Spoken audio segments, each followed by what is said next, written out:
அனைவருக்கும் அன்பான வணக்கம். இந்த வீடியோவில் நாம் இந்த 2024ஆம் ஆண்டின் புத்தாண்டு ராசி பலன்களை பார்க்கலாம். நிகழும் ஸ்ரீ மங்களகரமான சோபகிருது வருடம் தக்ஷாயனம் காலம் ஹேமந்த் ரிது மார்கழி மாதம் 15ஆம் தேதி 1 ஜனவரி 2024 திங்கட்கிழமையும் கிருஷ்ணபக்ஷி பஞ்சமியும் மகம் நட்சத்திரமும் நமோ யோகமும் கௌலவ காரணமும் சித்த யோகமும் கூடிய சுபயோக சுபதினத்தில் உதயாதி இரவு 12 மணிக்கு கன்யா லக்னத்தில் ரிஷப நவாம்சமும் மகர திரிகோணமும் கொண்டு இந்த ஆங்கில புத்தாண்டு பிறக்கின்றது.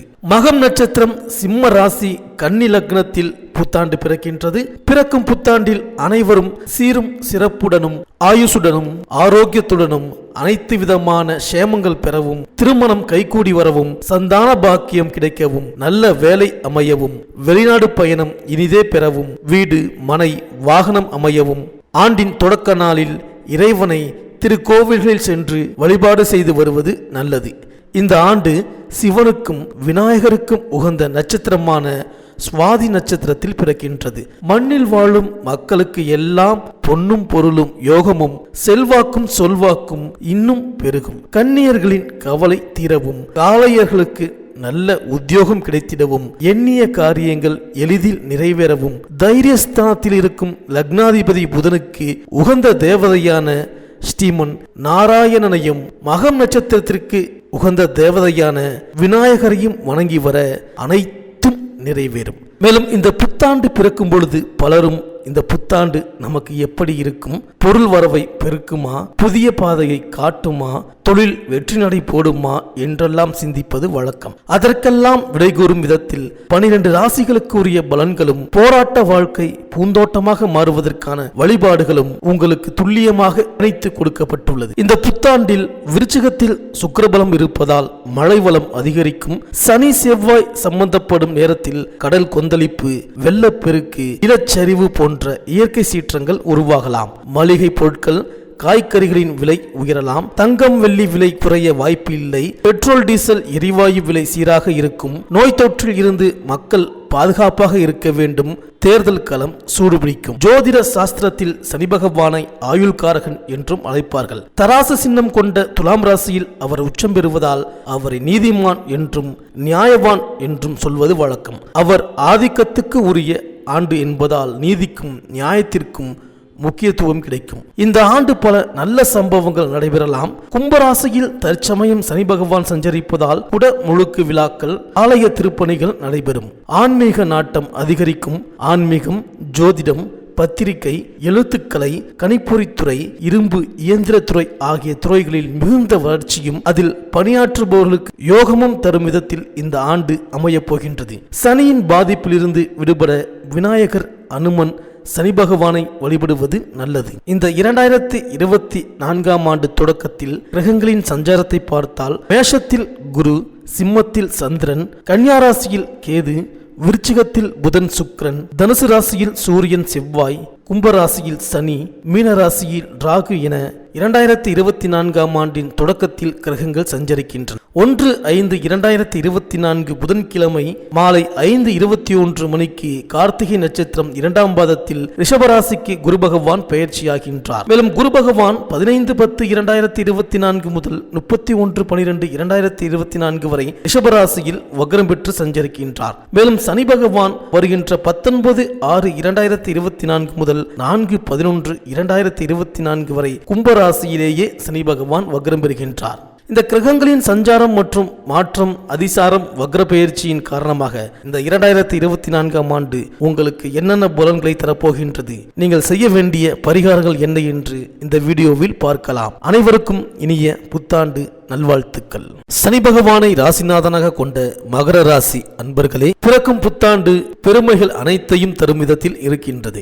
ஆண்டின் தொடக்கத்திலேயே 7 சனியில் குடும்ப சனியின் ஆதிக்கம் நடைபெறுகின்றது. உங்கள் ராசிநாதன் 2ஆம் இடத்தில் சஞ்சரிக்கும் பொழுது பணப்புழக்கம் நன்றாக இருக்கும். மனக்குழப்பம் அகலும். உடல் ஆரோக்கியம் சீராகும். மருத்துவ செலவு குறைந்து மன நிம்மதியை வழங்கும். சென்ற வருடத்தில் தாமதப்பட்ட ஒவ்வொரு காரியங்களும் இந்த ஆண்டு படிப்படியாக நடைபெறப் போகின்றது. சனிக்கிழமை விரதமும் சனீஸ்வர வழிபாடும் சங்கடங்களை தீர்க்கும். மேலும் உங்கள் ராசிக்கு 2ஆம் இடமான குடும்பஸ்தானத்தில் சனி பகவான் சஞ்சரித்து வருகின்றார். எனவே குடும்பத்தில் இருந்து வந்த கருத்து வேறுபாடுகள் அகலும். தள்ளி போன திருமண காரியங்கள் இப்பொழுது திடீரென முடிவாகி மகிழ்ச்சியை வழங்கும். விலகி சென்ற உறவினர்கள் விரும்பி வந்து இணைவார்கள். வழக்குகள் உங்களுக்கு சாதகமாக மாறலாம். இடமாற்றங்கள் இனிமை தரும் விதத்தில் அமையும். கை நழுவி சென்ற ஒப்பந்தங்கள் கைகூடி வரும். சக ஊழியர்களின் ஒத்துழைப்போடு முன்னேற்றத்தை ஏற்படுத்திக் கொள்வீர்கள். பொருளாதார நிலை திருப்தி தரும். மேலும் உங்கள் ராசிக்கு 2ஆம் இடத்தில் சஞ்சரிக்கும் சனி பகவானின் பார்வை 4, 8, 11 ஆகிய இடங்களில் பதிகின்றது. குறிப்பாக கல்வி முன்னேற்றம் ஏற்படும். வாகனம் வாங்கும் யோகம் உண்டு. தாய்வழி ஆதரவு திருப்தி தரும். வெளிநாட்டில் இருந்து தாய் நாட்டிற்கு திரும்பி வர இயலாமல் தத்தளித்தவர்கள் இப்பொழுது பிரச்சனைகளில் இருந்து விடுபடும் நேரம் இது. தொழில் உத்தியோகத்தில் எதிர்பார்த்த முன்னேற்றம் இப்பொழுது கிடைக்கும். சனியின் பார்வை அஷ்டமஸ்தானத்தில் பதிவதால் ஆரோக்கிய தொல்லை வரதான் செய்யும். ஆனால் பெரிய அளவில் பாதிப்புகள் ஏற்படாது. இருந்தாலும் சுய ஜாதகத்தை ஒரு முறை புரட்டி பார்த்துக் கொள்ளுங்கள். தசாபுத்திக்கு ஏற்ற தெய்வ வழிபாடுகளை மேற்கொள்வது நல்லது. விலகிச் சென்ற சொந்தங்கள் விரும்பி வந்து இணைவார்கள். பாக்கிகள் வசூலாகி பரவசப்படுத்தும்.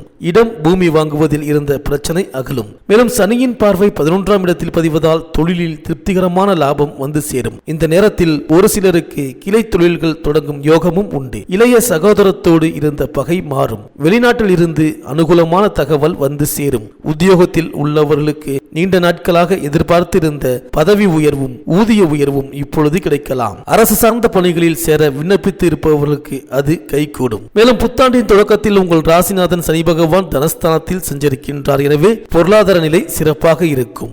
7 சனியில் 2வது சுற்று நடப்பவர்களுக்கு எல்லா வழிகளிலும் நன்மை கிடைக்கும். விரயஸ்தானத்தில் சூரியனும் செவ்வாயும் இருக்கின்றார்கள். அர்த்தாஷ்டம குருவின் ஆதிக்கம் உள்ளது. எனவே உடல் நலனில் சிறு சிறு தொல்லைகள் வரலாம். தாயின் உடல் நலத்திலும் கவனம் தேவை. இடம் பூமி விற்பனை செய்து அதன் மூலம் கடனை அடைக்கும் சூழ்நிலை உருவாகும். லாபஸ்தானத்தில் புதனும் சுக்கிரனும் இருப்பதால் மாமன் மைத்துனர் வகையில் ஒத்துழைப்பு கிடைக்கும். கரைந்த சேமிப்புகளை ஈடுகட்ட புதிய முயற்சிகளை மேற்கொள்வீர்கள். ஆடை ஆபரண சேர்க்கை மற்றும் வீட்டிற்கு தேவையான விலை உயர்ந்த பொருட்களை வாங்க முன்வருவீர்கள். வாழ்க்கை துணைக்கு வேலை கிடைத்து அதன் மூலம் வருமானம் சேரும். சகாயஸ்தானத்தில் ராகு இருப்பதால் தொழில் வளர்ச்சி சிறப்பாக இருக்கும். உடன்பிறப்புகள் உங்களுக்கு உதவிகரமாக இருப்பார்கள். பாக்கியஸ்தானத்தில் கேது இருப்பதால் முன்னோர்கள் கட்டிய ஆலயங்களுக்கு திருப்பணிகள் செய்யும் யோகம் உண்டு. மேலும் இந்த புத்தாண்டின் தொடக்கத்தில் குரு பகவான் உங்கள் ராசிக்கு 4ஆம் இடத்தில் வீற்றிருக்கின்றார். அவரது பார்வை 8, 10, 12 ஆகிய இடங்களில் பதிகின்றது. எனவே இழப்புகளை ஈடு செய்ய புதிய வழி பிறக்கும். வீண் விரயங்களிலிருந்து விடுபட சுப விரயங்களை மேற்கொள்ளுங்கள். குடும்பத்தில் உறவினர்கள் மூலமாக சிறு சிறு பிரச்சனைகள் வரலாம். படிப்பிற்கு ஏற்ற வேலை கிடைக்கவில்லையே என்று கலங்கியவர்களுக்கு வேலை வாய்ப்பு வந்து சேரும். பயணங்கள் பலன் தருவதாக அமையும். பிள்ளைகளின் சுபகாரிய பேச்சுக்கள் பெரும் முயற்சிக்கு பிறகு கைகூடும். மேலும் 1/5/2024 அன்று கார்த்திகை நட்சத்திரம் 2ஆம் பாதத்தில் பெயர்ச்சியாகும் குரு பகவான் ரிஷபராசிக்கு செல்கின்றார். இதுவரை உங்கள் ராசிக்கு 4ஆம் இடத்தில் சஞ்சரித்து வந்த குரு பகவான் பூர்வ புண்ணியஸ்தானமான 5ஆம் இடத்திற்கு வருகின்றார். இதனால் உங்களுக்கு கிடைக்க வேண்டிய பலன்கள் அனைத்தையும் கொடுக்க போகின்றார். குருவின் பார்வை உங்கள் ராசியில் பதிவதோடு 9, 11 ஆகிய இடங்களிலும் பதிகின்றது. ஜென்மத்தை குரு பார்ப்பதால் உடல் நலம் சீராகும். உற்சாகம் உள்ளத்தில் குடிகொள்ளும். சுபகாரிய பேச்சுக்கள் கைகூடும். தொழில் வளம் மேலோங்கும். லாபம் எதிர்பார்த்தபடி கிடைக்கும். தந்தை வழி உறவில் இருந்த விரிசல் அகலும். குரு பகவான் 5ஆம் இடத்தில் இருந்து கொண்டு 9ஆம் பார்வையாக உங்கள் ஜென்மராசியை பார்ப்பதால் ஒளிமயமான வாழ்க்கைக்கு உத்தரவாதம் கிடைக்கப் போகின்றது. 11ஆம் இடத்தை குரு பார்ப்பதால் லாபஸ்தானம் பலப்படுகின்றது. எனவே தொழில் வளர்ச்சி திருப்திகரமாக இருக்கும். வாடகை கட்டிடத்தில் நடைபெறும் தொழிலை சொந்த கட்டிடத்திற்கு மாற்றும் அமைப்பு உருவாகும். வெளிநாட்டில் உள்ள பிரபலமான நிறுவனங்களில் இருந்து அழைப்புகள் வரலாம். உத்தியோகத்தில் கூடுதல் பொறுப்புகள் கிடைக்கும். மிதமிஞ்சிய பொருளாதாரம் ஏற்படும். மேலும் இந்த புத்தாண்டில் உங்கள் ராசிக்கு 3ஆம் இடத்தில் ராகுவும் 9ஆம் இடத்தில் கேதுவும் சஞ்சரிக்கின்றார்கள். முன்னேற்றம் தரக்கூடிய இடம் 3ஆம் இடமாகும். எனவே வீரத்தோடும் விவேகத்தோடும் செயல்பட்டு வெற்றி வாய்ப்புகளை வரவழைத்துக் கொள்வீர்கள். பாக பிரிவினை நல்லபடியாக முடியும். 9இல் கேது சஞ்சரிப்பதால் பூர்வீக சொத்துக்களில் இருந்த வில்லங்கங்கள் விலகும். தந்தை வழியில் எதிர்பார்த்த ஒத்துழைப்பு கிடைக்கும். வீடு வாகனம் வாங்கும் முயற்சி கைகூடும். மேலும் சனியின் வக்ரகாலத்தில் நரம்பு எலும்பு சம்பந்தப்பட்ட பாதிப்புகள் ஏற்படலாம். குடும்பத்தில் ஒருவர் மாற்றி ஒருவருக்கு ஆரோக்கிய தொல்லை ஏற்பட்டு மருத்துவ செலவு அதிகரிக்கும். பண பற்றாக்குறை காரணமாக மற்றவர்களிடம் கடன் வாங்கும் சூழ்நிலை உண்டு. குருவின் வக்ரகாலத்தில் உடன்பிறப்புகளோடு பகை ஏற்படும். உத்தியோகத்தில் வரும் ஊர் மாற்றம் திருப்தி தராது. எளிதில் முடிவடையக்கூடிய காரியங்கள் கூட இழுபறி நிலையிலேயே இருக்கும். இந்த மகர ராசி பெண்களுக்கு இந்த புத்தாண்டின் அமைப்பால் செல்வநிலை உயரும், செல்வாக்கு அதிகரிக்கும், நல்ல காரியங்கள் இல்லத்தில் அடுத்தடுத்து நடைபெறும், கணவன் மனைவிக்குள் ஒருவரை ஒருவர் புரிந்து கொண்டு செயல்படுவீர்கள், பண தேவை உடனுக்குடன் பூர்த்தியாகும், பிள்ளைகளின் எதிர்கால கனவுகளை நனவாக்குவீர்கள், சுப செலவுகள் அதிகரிக்கும், துணிச்சலும் தன்னம்பிக்கையும் கூடும், பணிபுரியும் பெண்களுக்கு மேல் அதிகாரிகளின் ஆதரவு திருப்தி தருவதோடு கேட்ட சலுகைகளும் கிடைக்கும், ஒரு சிலர் விருப்ப ஓய்வில் வெளிவந்து சுய தொழில் செய்ய முன்வருவீர்கள். இந்த மகர ராசி அன்பர்கள் உங்கள் இல்லத்து பூஜை அறையில் பைரவர் படம் வைத்து வழிபடுவது நல்லது. அஷ்டமி திதியன்று பைரவர் பதிகம் பாடி வழிபட்டால் வளர்ச்சி கூடும். இந்த வீடியோ உங்களுக்கு பிடிச்சிருந்தா லைக் பண்ணுங்க, உங்க நண்பர்களுக்கு ஷேர் பண்ணுங்க, மறக்காம சப்ஸ்கிரைப் பண்ணுங்க, பக்கத்தில் இருக்கிற பெல் ஐக்கானை கிளிக் பண்ணுங்க. மீண்டும் அடுத்த வீடியோவில் சந்திப்போம். நன்றி, வணக்கம்.